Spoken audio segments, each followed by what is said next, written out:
Coucou!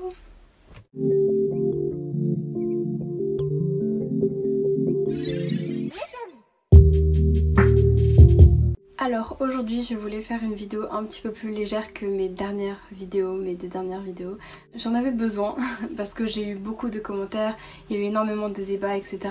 Et du coup je trouve ça cool de pouvoir me reconnecter avec vous et faire du coup une FAQ comme vous l'avez sûrement vu dans le titre de la vidéo. Donc hier je vous ai posé plein de questions sur mon compte Instagram qui est en bio. Du coup vous m'avez posé énormément de questions. J'en ai sélectionné 23 donc ça fait beaucoup. Mais je voulais vraiment répondre à un max de vos questions donc voilà. Donc on commence tout de suite.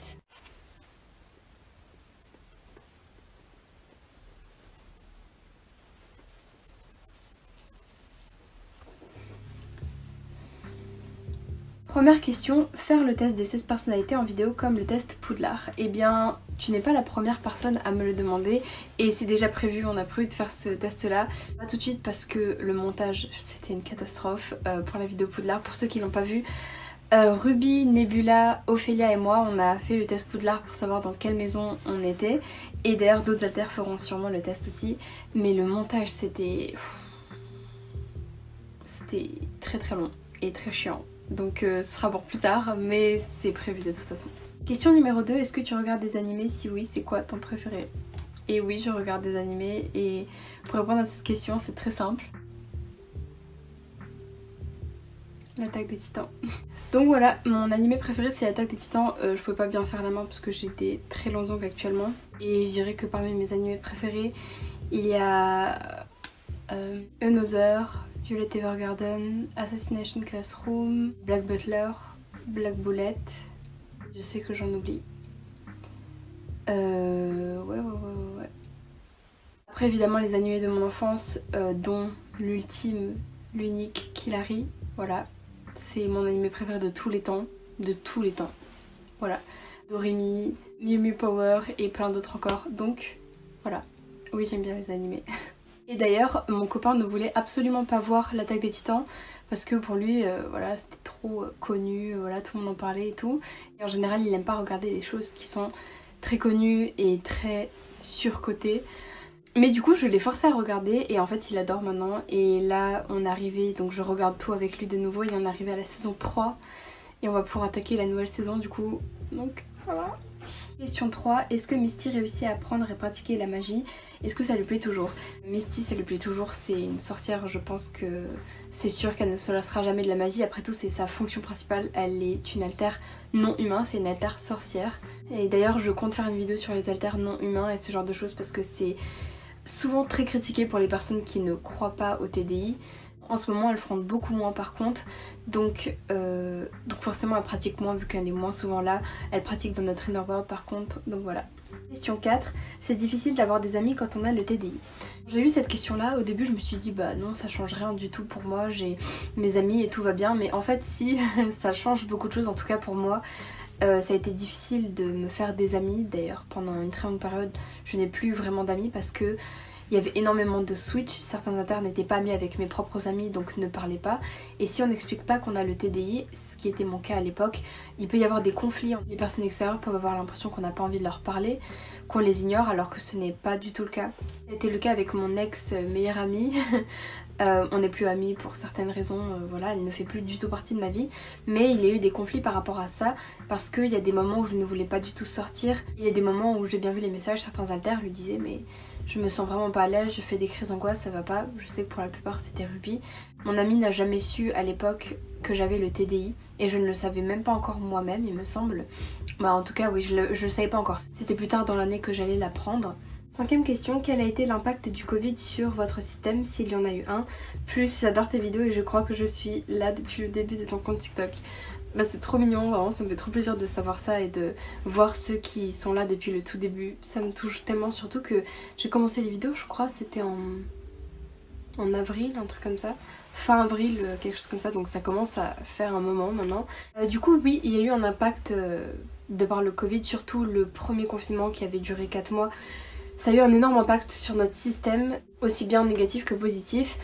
Positif déjà parce que ça nous a permis de nous concentrer totalement sur nos problèmes sur notre système et vraiment accepter le fait qu'on faisait partie d'un système et qu'on avait le TDI, parce que c'est quelque chose que je refoulais énormément. Je ne voulais pas y penser, je ne voulais pas avoir affaire à qui que ce soit, je ne voulais pas en parler, et le confinement, ça m'a beaucoup aidé. Je me suis énormément renseignée, notamment grâce aux vidéos de Dissociated. Si vous connaissez, c'est le système le plus connu sur YouTube, en tout cas qui a le plus grand nombre de followers. Et notre communication s'est d'un coup améliorée et on a pris conscience de beaucoup plus de choses dans notre système. Aussi à cette période-là, je parlais tout le temps avec ma meilleure amie énormément du TDI. Elle comme moi. Grâce à elle aussi, j'ai pu en apprendre énormément sur mon propre système, comme je le dis très souvent. Donc ça a eu un impact positif. Mais j'avoue que le Covid, ça a aussi eu un impact négatif sur notre santé et notre système en général. Parce que pour certains, c'était quelque chose de très anxiogène. Ruby a eu pas mal de phases dépressives à ce moment-là, de relapse dans certaines choses mauvaises, malheureusement, parce qu'on était enfermés tout le temps, sachant qu'on était enfermés dans un lieu qui n'était pas très sain, pour être honnête, et qui était assez toxique, et du coup c'était étouffant. Donc c'est sûr que ça n'a pas aidé d'un côté, mais j'étais confinée avec mon copain, donc j'avais quand même son aide qui était précieuse. J'avais ma meilleure amie au téléphone très souvent, j'avais aussi des rendez-vous téléphoniques pour une thérapie, etc. Donc voilà, donc ça a été quand même évidemment difficile, mais ça allait, surtout que j'étais confinée en campagne avec mon copain, donc on pouvait sortir dans la nature, etc. Et rien que ça, c'est très agréable. Et Misty a beaucoup fronté à cette période-là. En général, elle fronte beaucoup au printemps, ça nous fait toujours énormément de bien, et je pense, comme je l'avais déjà dit dans une autre vidéo, que c'est parce que l'hiver, c'est une période qui est toujours très difficile pour notre système. C'est une période très triggering, où beaucoup de traumatismes se sont passés, où beaucoup d'addictions reviennent en général. Sixième question, quand est-ce que tu as su que tu avais le TDI? J'ai su que j'avais le TDI environ en 2019, sauf que comme j'en ai déjà parlé, je m'étais déjà renseignée avant sur ce trouble. Quand la première fois que j'en ai entendu parler, c'était avec une youtubeuse française, Swan Neptune. Voilà, c'est une youtubeuse, maintenant elle s'appelle plus Swan Neptune sur YouTube, c'est Esfir Khan, c'est une youtubeuse que je suis depuis très longtemps maintenant, depuis des années. Et bien à l'époque elle pensait avoir le TDI, au final elle a été diagnostiquée autiste, et donc à cette époque là je me renseignais beaucoup sur le TDI, c'est grâce à elle que j'en ai entendu parler pour la première fois, et c'était, je me rappelle, juste avant la sortie du film Split. Quand j'ai entendu ça, d'abord je ne me suis pas du tout reconnue dans quoi que ce soit, ça m'a paru très lointain et j'ai trouvé ça étrange et fascinant à la fois, c'est très intéressant, je me suis pas mal renseignée dessus. Mais ça n'avait jamais fait tilt ou quoi que ce soit, et j'ai été suivie ensuite plusieurs années à différents intervalles en on et off, et donc au final ça a mené à un diagnostic en 2019. J'ai arrêté de la suivre et je me suis beaucoup renseignée sur le TDI, j'ai voulu complètement effacer ça de ma vie, je ne voulais pas en entendre parler, je ne voulais pas avoir le TDI et je me sentais pas légitime de l'avoir en fait, donc voilà. Septième question, comment est-ce que tu gères YouTube, tournage, montage, vie perso, etc. C'est beaucoup d'organisation. Je me lève tôt le matin, je me couche tard le soir, j'ai énormément de choses à faire, ça c'est certain. C'est cet emploi du temps là que je me suis fait, et j'ai réussi dedans à mettre des séances de sport tous les matins, les tournages, les montages, de l'editing, etc. Les doudous évidemment, j'ai quand même une entreprise de doudous à faire tourner, voilà. Des leçons de coréen, parce que avec ma meilleure amie on essaie d'apprendre le coréen pour certains projets ultérieurs, voilà. Je dois aussi intégrer dedans les live Twitch qui seront probablement le jeudi, je ne dirai pas encore à quelle heure, ce n'est pas encore sûr. Mais bref, il y a énormément de choses à prévoir, sachant qu'à côté je dois faire des réponses aux mails, faire des réponses aux DM, faire des réponses s'il y a des partenariats, des marques.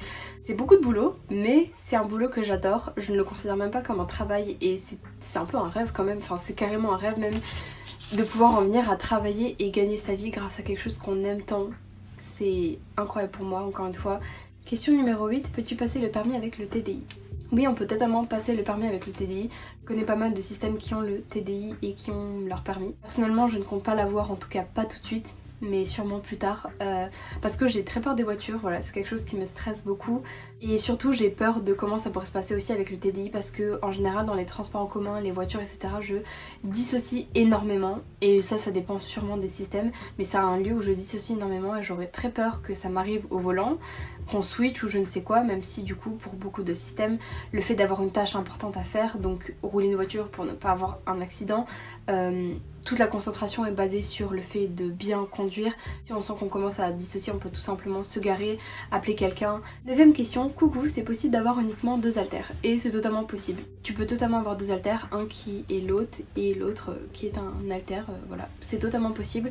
Pour avoir le TDI, il faut minimum 2 haltères. Question numéro 10, tu parles souvent de ta meilleure amie et de son aide. Ça serait intéressant de faire une vidéo avec elle pour savoir comment au mieux aider une amie qui a des troubles. C'est vrai que je parle tout le temps de ma meilleure amie et la Jane et elle est très importante pour moi comme vous le savez. Et oui, c'est vrai que je parle souvent d'elle, elle m'a beaucoup aidée et vous êtes d'ailleurs vraiment beaucoup à m'envoyer des messages par rapport à elle pour me dire qu'elle fasse aussi des vidéos, qu'on fasse des vidéos ensemble, des lives et c'est prévu. Hein. Ça c'est clair qu'on veut faire des lives ensemble, des vidéos ensemble. Et j'ai très hâte, voilà, ce serait incroyable. Elle aussi a une histoire très particulière avec la santé mentale et tout, et ce serait très intéressant d'avoir son point de vue aussi. 11ème question, est-ce possible d'avoir le TDI vers 22-23 ans et de ne toujours pas le savoir? PS, cœur, cœur, cœur. Je te fais plein de petits cœurs aussi. Et oui, c'est totalement possible d'avoir le TDI et de ne s'en rendre compte que bien plus tard. Il y a des personnes qui s'en rendent compte et qui se font diagnostiquer à 50 ans, 60 ans, c'est totalement possible. Tout simplement parce que ce trouble-là se veut être invisible pour la personne qui l'a pour protéger de tout ce qu'il se passe. C'est pour ça que beaucoup de personnes qui ont le TDI ne se rappellent même pas des traumatismes qu'ils ont vécus parce qu'ils sont si violents qu'en mécanisme de défense, il y a des barrières amnésiques qui permettent de ne pas se souvenir de ces traumatismes-là pour continuer à vivre. Ça ne fonctionne pas pareil pour tout le monde, voilà. Parce que je sais qu'il y a des personnes qui vont me dire oui, mais non, il y a des personnes qui fonctionnent différemment. Oui, évidemment, le TDI est différent selon chaque personne qui l'a. Donc voilà, mais du coup, on peut totalement se rendre compte qu'on a le TDI bien plus tard dans sa vie. Je suis vraiment débile parce que tout le long j'étais en train de me filmer sans me rendre compte que j'avais pas mis ma lumière, donc là je l'ai mise. 12ème question, un conseil pour le sentiment d'illégitimité qui bloque la parole en rendez-vous psy. C'est quelque chose que j'ai beaucoup eu aussi, donc je comprends totalement ce sentiment-là de culpabilité, d'illégitimité. Ça m'arrivait avec d'anciennes psys, pédopsychiatres, psychiatres, que je mente même, que je finisse par mentir et leur dire que tout allait bien. Ah oui, toutes les séances se sont bien passées, tout va bien, je vais beaucoup mieux, merci, au revoir. Parce que je n'osais pas me confronter à ce que je vivais, j'en avais peur et je le faisais même pas exprès, c'était inconsciemment que je faisais ça jusqu'à que je me rende compte qu'à chaque fois je n'avançais jamais et je ne recevais pas d'aide.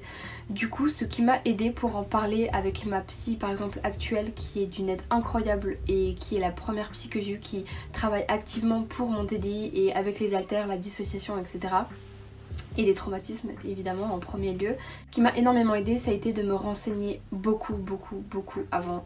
J'ai fait énormément de recherches, ça m'a permis de me faire comprendre que non, je n'étais pas anormale, que oui, ce sentiment-là était légitime, mais que ce que je vivais l'était aussi, que j'avais vécu des choses graves, que ce n'était pas grave d'avoir le TDI, que c'était normal, que je n'avais pas à culpabiliser d'avoir tout ça. Et je pense que ça aide en fait de se renseigner, de lire des témoignages, d'entendre des témoignages de personnes comme ça. Et j'espère que je peux peut-être être ce déclic pour certaines personnes. Je sais que certaines personnes m'ont dit que ça les avait aidées et ça les avait encouragées à parler à leur psy. Donc voilà. 13ème question, à quel âge as-tu commencé à avoir des haltères? Mes premiers souvenirs d'haltères, c'était Violette, notre haltère protectrice, et mes premiers souvenirs avec elle datent de quand j'avais environ 6-7 ans.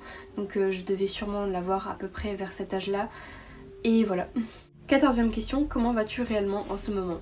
Déjà, c'est très gentil de demander. Et ça va bien, honnêtement, je pense que ça va. Pour être tout à fait honnête, on a eu pas mal de soucis mentaux ces derniers temps, de relapse. Que ce soit troubles alimentaires ou automutilation, je parle pas forcément de moi mais d'autres haltères, dont Ruby. J'ai aussi à chaque fois des périodes où j'ai des grosses crises d'angoisse. J'ai eu une période de cet été jusqu'à octobre d'énormes crises d'angoisse tous les jours, au point où je ne pouvais plus manger tellement ça me faisait faire des crises d'angoisse tout le temps. Parce que je suis hémétophobe, voilà, c'est quelque chose qu'il faut savoir, j'ai une énorme phobie de vomir. Donc depuis que je suis toute petite, hein, vraiment mes premiers souvenirs de crise d'angoisse liés à l'hémétophobie datent de quand je devais avoir à peu près 5 ans. Donc c'est quelque chose que j'ai toujours eu et que je suis en train de régler avec ma psy actuelle. Donc voilà, en ce moment ça a été une période assez compliquée, là ça commence à aller mieux pour les crises d'angoisse, par contre j'en ai beaucoup moins, ça va. 15ème question, excuse mon ignorance mais je me demande pourquoi on ne montre pas les Little, est-ce pour les protéger des dangers extérieurs? Et oui, c'est totalement pour ça qu'on ne montre pas les Little en général. Ce sont des enfants après tout, et laisser un enfant sur internet ça peut être dangereux parce qu'un enfant n'est pas censé se balader sur internet et parler à des inconnus. Ça peut mener à beaucoup de problèmes, rien que le fait de savoir le nom d'un Little peut être dangereux pour nous. C'est pour ça qu'on ne dévoile pas grand chose de plus que son nom à notre Little qui s'appelle Chat. Elle ne fera pas de vidéo présentation. Et voilà, c'est tout simplement pour la protéger parce que s'il y a des personnes mal intentionnées qui voudraient lui faire du mal et la manipuler pendant qu'elle fronte ou pour essayer de la trigger, ils pourraient tout simplement la trigger et nous demander des choses. Sachant que c'est une enfant, elle est bien plus manipulable évidemment. 16e question, j'aimerais savoir ce qu'il se passe dans ta tête quand tu rêves la nuit. Il se passe énormément de choses, à savoir que je ferai une vidéo sur les rêves, le sommeil et le TDI. C'est quelque chose d'assez complexe et il y a beaucoup de choses à dire là-dessus. Et là encore ça dépend des personnes, mais pour nous les sommeils sont assez agités en général, on a énormément de rêves, de cauchemars, de switch aussi parce que oui on peut switch dans le sommeil. On peut aussi voir les rêves de certains alters comme si on regardait un film. Voilà, je sais que récemment Chat a fait un rêve où elle était sur une plage mais en Antarctique ou quelque chose comme ça, il y avait de la neige mais en même temps elle était à la mer et elle faisait des pâtés de sable avec mon copain et tout, enfin bref voilà. On se souvient au réveil toujours parfaitement dans le moindre détail de nos rêves et de nos cauchemars. C'est pour ça que depuis toute petite j'ai toujours tenu un carnet où je raconte mes rêves, donc voilà. 17e question, comment l'idée de customiser des doudous t'est venue? Alors cette idée là est venue en parlant avec mon copain parce qu'il faut savoir que depuis que je suis née, je suis une personne très créative, j'adore coudre depuis que je suis toute petite, j'adore dessiner, peindre, fabriquer des choses et j'ai toujours cousu des trucs depuis toute petite, que ce soit des vêtements, des oreillers, ce genre de choses. Et c'était, il me semble, cet été que j'ai fabriqué 2 robes qui ont eu un gros succès sur mon compte Insta et on m'a demandé d'en fabriquer. Sauf que le coût des matériaux est très élevé. Pour fabriquer une robe, ça m'a coûté, je pense, 60 € en matériel. Donc si je fais ça par personne, il faut quand même que je fasse des bénéfices. Donc les robes seraient vraiment chères quand même. Les abonnés m'avaient dit de les vendre un minimum 100 €. Sauf que je sais que vous êtes une communauté assez jeune et que 100 € dans une robe, c'est quand même assez onéreux, honnêtement, même moi je pourrais jamais m'acheter une robe à 100 € quoi. Mais les doudous c'est quelque chose que mon copain et moi on adore plus que tout. J'ai déjà fabriqué des doudous par le passé, dont un pour lui d'ailleurs. J'adore customiser tous mes vêtements, tous mes doudous, tout chez moi est customisé, tous mes meubles sont repeints, sont machin. Enfin bref, du coup j'adore ça et je me suis dit mais pourquoi pas en faire, après tout les doudous c'est un peu ma marque de fabrique. D'ailleurs celui-là c'est un des doudous que je suis en train de faire, il n'est pas fini et c'est un doudou qui sera bientôt vendu donc restez bien en alerte pour les personnes qui veulent des doudous, il va y en avoir plein qui sortent, dont lui, qui n'est pas fini comme je le disais.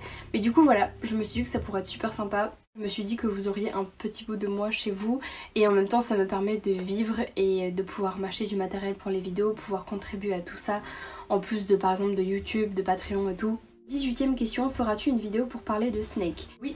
On fera une vidéo pour parler de Snake et je pense que Snake viendra lui-même pour parler de lui. Il commence à être beaucoup plus actif dans notre système et à se montrer beaucoup plus, donc c'est quelque chose de super cool. Ça commence à aller mieux et on communique beaucoup plus lui et moi d'ailleurs, donc je suis super contente. 19e question, si tu avais le choix, est-ce que tu arrêterais d'avoir le TDI ou tu es trop attachée à tes haltères? Si j'avais le choix, je voudrais absolument supprimer le TDI de ma vie. Ces derniers temps, je dirais ces 2-3 dernières semaines, j'en ai eu vraiment marre de mon TDI, j'en pouvais plus. C'était compliqué à gérer en plus de tout le travail, les crises d'angoisse, tout ça, j'en pouvais plus tout simplement, j'en avais marre. Il y a des moments où je me suis dit j'ai envie d'arrêter les vidéos sur ça, j'en peux plus. Même si évidemment je continuerai pour aider ceux qui en ont besoin et pour tout simplement faire connaître ce trouble un peu mieux. C'est quelque chose qui est difficile à vivre, je sais que ce sera toujours difficile à vivre quoi qu'il arrive. Même si j'ai de l'aide, donc ça va quand même aller beaucoup mieux, mais c'est quelque chose de difficile et d'ailleurs c'est pour ça que ces derniers temps j'ai pas mal moins communiqué avec les haltères, il y a eu aussi moins de switch mais ça va changer. J'ai une discussion hier avec Violette, Eleanor et Snake. En fait pour expliquer un petit peu, suite à la vidéo sur l'autodiagnostic, j'ai eu quelques commentaires de personnes qui en gros modifiaient pas mal mes propos ou tout simplement ne voulaient pas entendre réellement tous les propos que j'avais. Et du coup m'ont fait vraiment passer pour une personne très méchante et fermée d'esprit et qui s'en fout de tout. Or ça n'a jamais été mon intention. À chaque fois qu'on me fait une réflexion comme ça, je me remets totalement en question, j'ai l'impression d'être une personne horrible. Je me fais du mal aussi, voilà, c'est quelque chose qui arrive souvent et c'est lié à certains traumatismes que j'ai par le passé, mon enfance, la manière dont j'ai grandi, etc. Enfin bref, du coup hier je me sentais très mal. Bon après je vous rassure ça allait mieux parce que la grande majorité des commentaires étaient très positifs. Mais donc hier je me sentais pas bien, j'ai pleuré dans mon bain très fort parce que voilà, ça n'allait pas du tout. Et Violette et Léonore et ensuite un petit peu après Snake sont venus me parler. Alors Violette me rassurait, me disait respire, tout va bien, tu n'as pas fait de quoi que ce soit de mal, tu sais que tes intentions étaient très bonnes, que tu ne veux de mal à personne, etc. Et Léonore était vraiment en mode ouais, ils ont pas intérêt à dire des trucs comme ça sur toi, défends-toi, tu mérites pas ça, donc Léonore quoi. Et Snake aussi était vachement... Il était tellement gentil, il m'a dit mais si tu veux je peux prendre ta place, on peut essayer de switch, je peux essayer de venir plus souvent parce que je vois que c'est difficile pour toi, etc. Donc vraiment adorable. Donc ça m'a beaucoup rassurée. Et suite à cette conversation là avec ces alters, on a décidé que on allait plus communiquer que ces derniers temps parce que c'est important. On va d'ailleurs avoir un nouveau téléphone bientôt. Normalement aujourd'hui j'espère. On va mettre en place pas mal de choses pour bien communiquer, dont certaines applications qui seront très utiles pour nous. Et je vous expliquerai tout ça dans une autre vidéo, mais voilà. 20e question, ta série préférée? Perso c'est Teen Wolf et Euphoria. Pour moi ma série préférée c'est American Horror Story. Voilà, c'est ma série préférée depuis des années et des années et des années, comme beaucoup de gens. Et ouais, voilà. 21e question, est-ce que c'est légitime d'être blessé quand un ami qui sait à quel point tes parents sont abusifs et toxiques avec toi te disent qu'ils t'aiment malgré tout? Selon moi, oui, c'est totalement légitime de te sentir blessé. Ce n'est pas parce que c'est ta famille qu'ils t'aiment forcément, qu'ils font attention à toi et qu'ils ne sont pas toxiques. On ne choisit pas sa famille et parfois ce sont les personnes qui nous font le plus de mal et qui nous créent le plus de traumatisme. Donc évidemment, si ta famille est toxique et abusive envers toi, tu as le droit de te sentir blessé et tu as le droit de ne plus leur parler. 22e question, trigger warning milieu scolaire. Je voulais savoir, tu étais en quelle filière au lycée? Au lycée, j'étais en ES, économique et social. 23e question, en vrai, tu te vois emménager avec ton copain, vous êtes trop mimes. Faut savoir que la personne qui a posé cette question là, c'est ASMR Frère. Si vous la connaissez pas, je mettrai sa chaîne YouTube en barre d'infos parce qu'elle fait des vidéos trop cool et elle a déjà soutenu ma chaîne et elle regarde mes vidéos. Donc il est trop mignon, c'est trop chou. Du coup je te fais plein de bisous, je sais que tu passeras par là, enfin j'espère. C'est un peu con parce que c'est quand même la dernière question de ta question, mais oui, du coup comme j'ai dit plus tôt dans la vidéo, on aimerait bien emménager avec mon copain, si possible à la rentrée prochaine, donc à la rentrée 2021. Mais après avec le Covid et plein d'autres choses qui rentrent en compte, c'est possible que ça n'arrive pas aussitôt que ça, mais on va tout faire pour, donc voilà. Aussi une dernière question qu'on m'a beaucoup posée mais que je n'ai pas notée dans le carnet aujourd'hui, c'est tu as une très belle peau, donne-nous ta skincare routine. Bah déjà c'est très gentil de dire que vous me trouvez jolie, ça me fait très plaisir. Et si vous voulez, j'en parlerai dans une vidéo. En fait, je comptais faire une série de vidéos qui serait une série de vidéos de maquillage et chaque alter fait son maquillage un peu favori et tout. Et on pourra vous montrer notre skincare, voilà. Quelqu'un m'avait demandé ça, je sais plus si j'y avais répondu en story Insta. Mais après évidemment je suis en face d'une fenêtre, j'ai de la bonne lumière comme vous pouvez le voir, donc voilà. Je suis maquillée aussi actuellement, voilà ça joue aussi. Mais il faut savoir que j'ai eu l'énorme chance de ne jamais avoir d'acné de toute ma vie. Et la seule chose que j'ai c'est en fait des rougeurs ici, ici et là. Sur la zone... Non c'est même pas la zone T vu que là ça fait partie de la zone T, bref. Mais depuis très jeune j'ai toujours voulu prendre soin de ma peau parce que je regardais plein de tutos et de trucs comme ça. Du coup je faisais beaucoup de masques, de soins, je faisais très attention à ma peau en fait depuis que j'ai à peu près 11-12 ans. Donc je pense que ça joue aussi, j'ai eu de la chance, je sais que mes parents n'ont pas fait d'acné quand ils étaient jeunes non plus. Donc ça joue aussi, donc c'est pour ça que quand vous verrez ma skincare il n'y a pas tant de produits que ça honnêtement. C'est pas grand chose mais voilà.